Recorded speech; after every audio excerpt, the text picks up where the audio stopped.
Over the years, we've had some fantastic presenters on the Garden Gurus, but right from the beginning, there has been one incredibly talented lady who has told so many amazing stories. But you will notice that Sue McDougall hasn't appeared on the Garden Gurus this series. There's a reason for it. She got a day job, a really good one, so I thought we'd go and catch up with her. Susie. Trev. Hello. How you going? Good to see you. Good to see you. What a job you've got. Oh, no, I'm pretty lucky, aren't I? I know. I'm so privileged. I can't believe I've managed to be director of the WA Botanic Garden. And how beautiful is this garden? It's one of the best in the world, isn't it? Certainly in the top 2 or 3. I think so. And it's unique because we've got so many West Australian species, and that's what we highlight. We have 3,000 plants here, rare and threatened flora, all laid out into the geographic areas. We've got the conservation garden. So the team does a fantastic job keeping display gardens going. So it was, I think, established in 1965. So it's been around for a long time. We've had some incredibly talented people who look after it. Yep. So I feel very privileged to be part of that team now. You've been doing that your whole career, though, and it's a wonderful career, but you've got some favourites, I'm sure, things that you want to show us whilst we're here. I certainly have. It's time we started planting, Trev. So all these kangaroo paws have gone into the ground. We're just at the planting season. So we have thousands of plants. So 700 kangaroo paws are planted at the moment. That's just today. Wow. And we'll be able to see those. They'll come into flower coming through. And it really, now that it's started to rain across the country, now that it is planting season. So I've got some favourite areas. I want to take you around and show you what we're doing, definitely.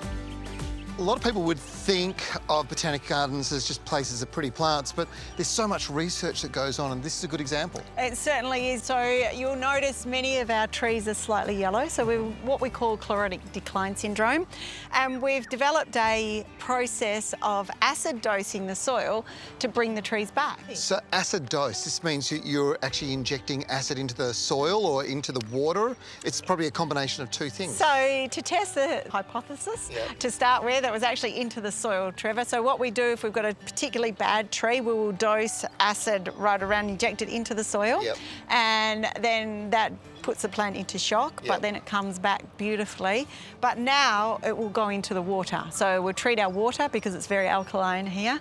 And then in the managed landscape, of course, everything's going to get a dose of slightly acidic water, which then means that we can manage the turf better, we can manage those plants, and we're really looking forward to some of those species that grow naturally in acidic soils, and it's a real challenge. We've got plants from all across the state in 18 hectares. Now, Sue, talk about superstar plants that have come out of Kings Park. This one is one we've covered just recently, and it is truly a superstar. The blue kangaroo paw. This is the first lot that we've managed to put in the ground. They are in high demand, Trevor, and performing beautifully. Just started to come through to flower. So by spring, it's going to be like this. It is a superstar plant, and I feel very privileged to be part of it. I came in at the end and got all the... Took all the glory. Yeah, exactly. But it's only the beginning. Now, I know that with the kangaroo paws, but there's a lot of other plant species you're doing breeding work with as well. Well, it certainly is, and we've got a new breeding program just started. Let me show you. All right. So, Sue, you've taken us into the nursery. What's going on here? Here is our new breeding program, and we are focusing on eremophilas. So we want to build a range of plants that have got landscape resistance.